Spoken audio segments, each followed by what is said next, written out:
लग्नाचे दागिने म्हणजे श्रीमंत पेशवाई दागिने. नाशिकचे सुप्रसिद्ध सराफ मयूर अलंकार सराफ. ताज्या बातम्यांसाठी नाशिक न्यूजच्या YouTube चॅनलला सबस्क्राईब करा आणि बेल आयकॉनला प्रेस करा.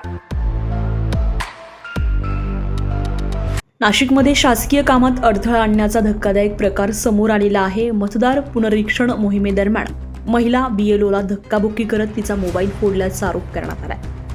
नाशिकमधील वडाळा परिसरातील KBH शाळेमध्ये मतदार पुनरीक्षण मोहिमेदरम्यान हा प्रकार घडलेला आहे.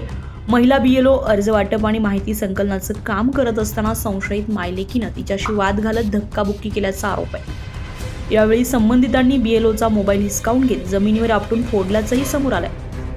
हा मोबाईल बारकोड स्कॅनिंग आणि मतदारांची माहिती संकलित करण्यासाठी वापरला जात होता.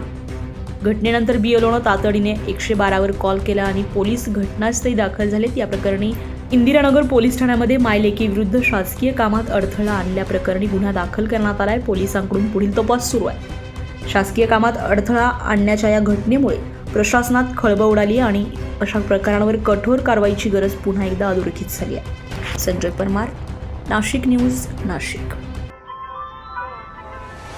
ताज्या बातम्यांसाठी नाशिक न्यूजच्या YouTube चॅनलला सबस्क्राईब करा आणि बेल आयकॉनला प्रेस करा.